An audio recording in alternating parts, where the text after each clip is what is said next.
Les entreprises togolaises ont toujours de la peine à avaler la pilule de l'assurance maladie universelle, rendue effective depuis le 1er janvier 2024. Les principales difficultés des entreprises sont dans un premier temps le taux de 10% des rémunérations mensuelles de l'employé, dont 5% à la charge de l'employeur, ajouté aux cotisations sociales. Dans un second temps, les entreprises togolaises se plaignent du taux de l'impôt sur les entreprises. D'ailleurs, les entrepreneurs togolais n'hésitent pas à faire référence à la longue crise énergétique que le pays a traversée de janvier à juillet 2024, laquelle crise a fortement impacté leurs prestations.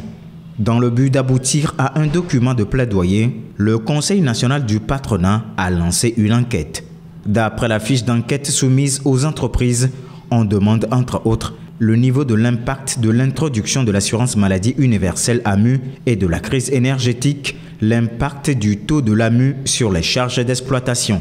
Courant mai 2024, le problème de l'AMU et de la crise énergétique ont été au cœur des débats à l'Assemblée générale mixte de l'Association des grandes entreprises du Togo. Il a été relevé que des plaidoyers étaient allés dans le sens de l'amélioration du Code général des impôts, l'assurance maladie universelle, puis le coût et la qualité de l'énergie électrique au Togo. À terme, cette enquête permettra au patronat d'avoir une vue d'ensemble des tendances, puis des défis en vue de faire un plaidoyer et de faire des recommandations. Les établissements pénitentiaires au Togo ne sont plus adaptés aux besoins actuels. C'est le constat du ministre en charge de la Justice, M. Mipam Namchougli, après une visite dans la prison togolaise. Ce qui caractérise les prisons est d'abord la surpopulation carcérale. Les prisons au Togo datent de la période coloniale. À ce jour, les prisons sont dépassées. Ainsi, garantir des conditions de détention respectueuses des droits de l'homme est quasi impossible. Cette situation affecte les détenus et déteint sur leur santé physique et mentale. Preuve, les problèmes de santé sont récurrents.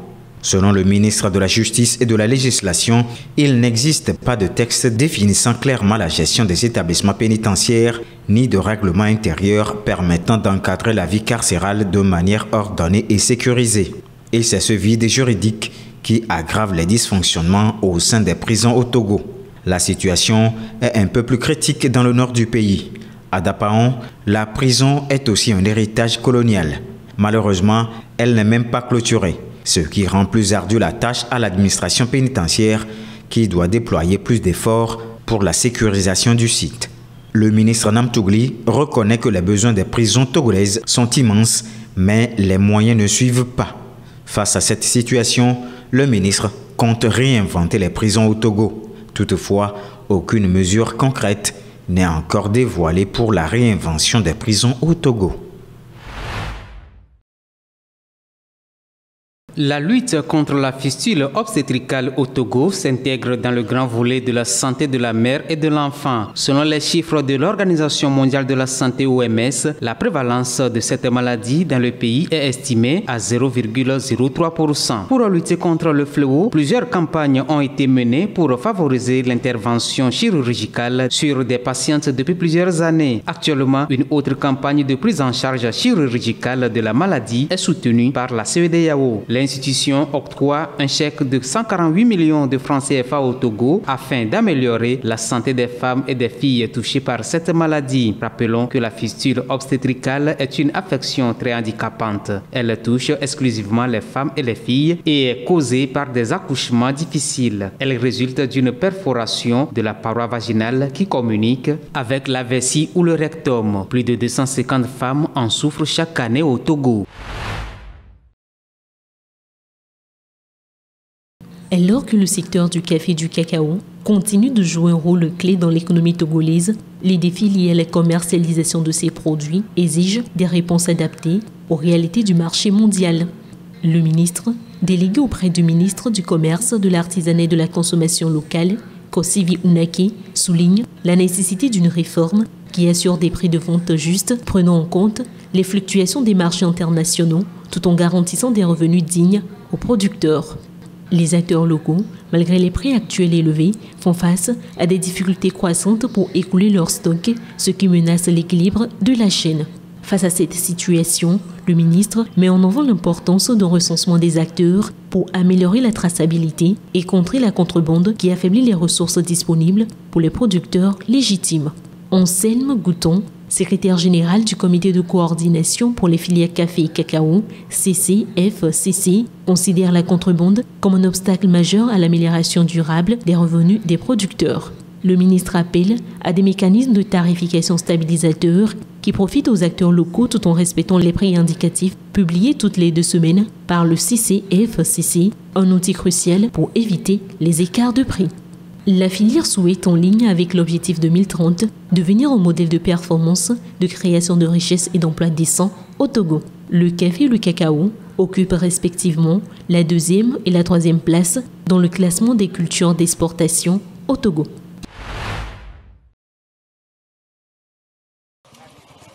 Le M23 continue de gagner du terrain dans l'est de la République démocratique du Congo. Le groupe armé s'est emparé ce samedi de Massissi au terme de 3 jours de violents affrontements avec l'armée congolaise et les milices locales Wazalendo.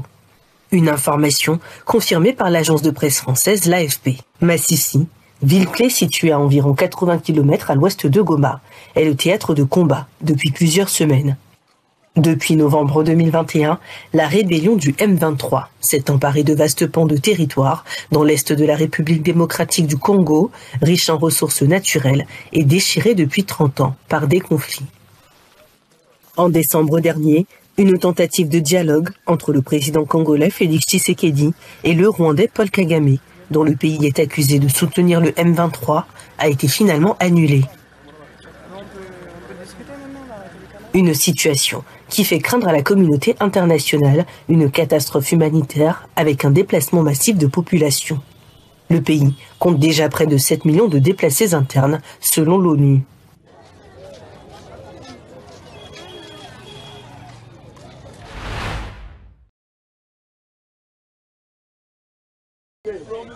Un entrepreneur basé en Ouganda récupère des dénimes de seconde main provenant de l'étranger et les transforme en vêtements de mode recherchés.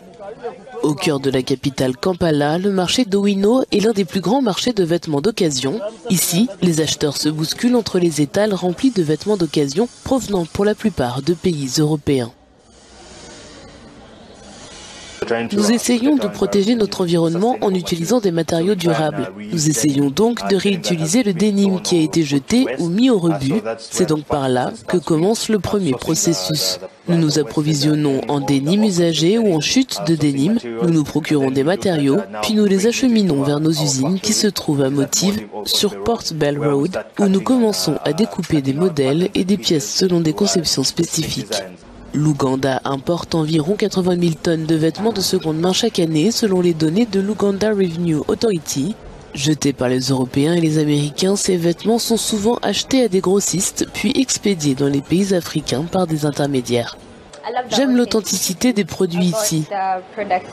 J'aime la créativité. Je crois qu'ils sortent vraiment des sentiers battus et qu'ils essaient de réutiliser le jean. Cela donne plus de profondeur au denim et nous permet de l'apprécier davantage.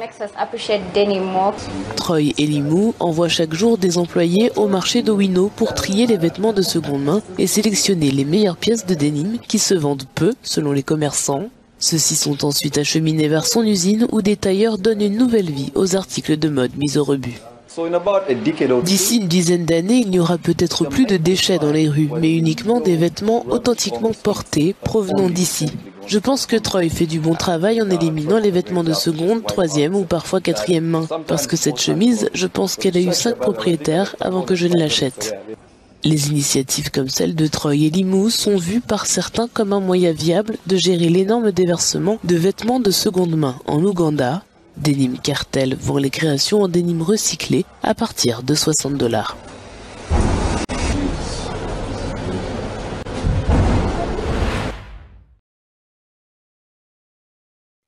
Dans la ville de Homs en Syrie, les nouvelles forces militaires au pouvoir poursuivent leur traque des partisans du président déchu Bachar al-Assad. Ces dernières semaines, ces soldats ont effectué des descentes et arrêté des responsables de la sécurité, qui, selon elle, travaillaient pour le célèbre réseau de services de renseignement et de sécurité de l'ancien président. Nous avons ciblé les officiers qui refusaient la réconciliation et confisqué une grande quantité d'armes dans ces ruelles à ceux qui refusaient de rendre leurs armes.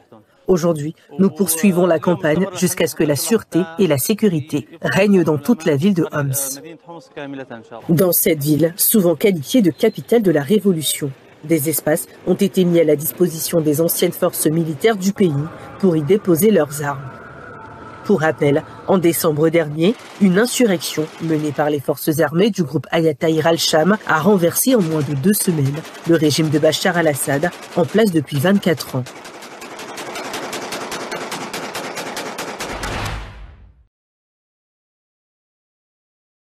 L'Amérique célèbre la mémoire de l'ancien président Jimmy Carter, disparu le 29 décembre dernier, à l'âge de 100 ans. L'hommage a débuté ce samedi en Géorgie, son état natal, marquant le coup d'envoi de 6 jours de cérémonie, jusqu'au deuil national le 9 janvier prochain.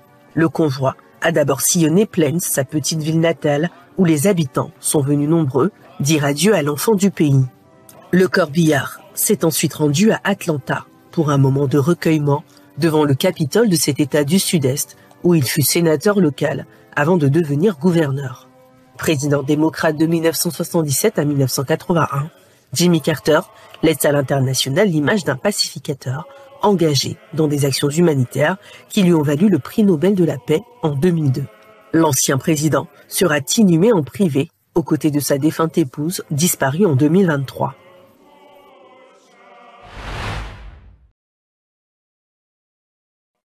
Dernière étape du processus électoral, avant l'investiture du nouveau président américain Donald Trump. Ce lundi 6 janvier à 13h, heure de Washington, Kamala Harris va procéder à la certification des résultats de la présidentielle de novembre dernier. La vice-présidente est loin d'être la première candidate à jouer le rôle traditionnel d'aide à la certification suite à une élection perdue. En 1961, Richard Nixon, alors vice-président, a vérifié les votes du président élu John Kennedy lors d'une session conjointe du Congrès. Lors de l'élection présidentielle de 2000, où la Cour suprême des États-Unis a interrompu le recomptage des voix en Floride, le vice-président Al Gore a participé à la vérification des votes en faveur du président élu George Bush. Ce rituel parlementaire a cependant tourné au fiasco en 2021, lorsque 2500 supporters républicains avaient pris d'assaut le Capitole pour tenter d'inverser le résultat des urnes et maintenir Donald Trump au pouvoir. L'altercation a conduit à la mort de 5 personnes.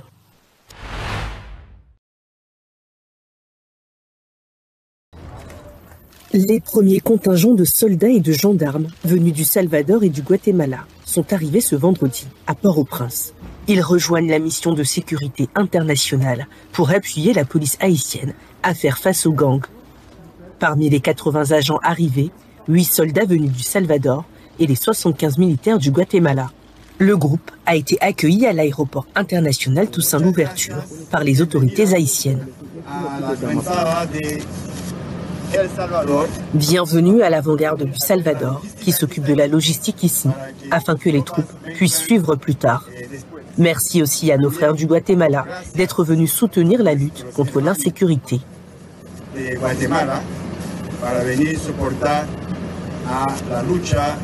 L'arrivée du groupe était attendue depuis longtemps.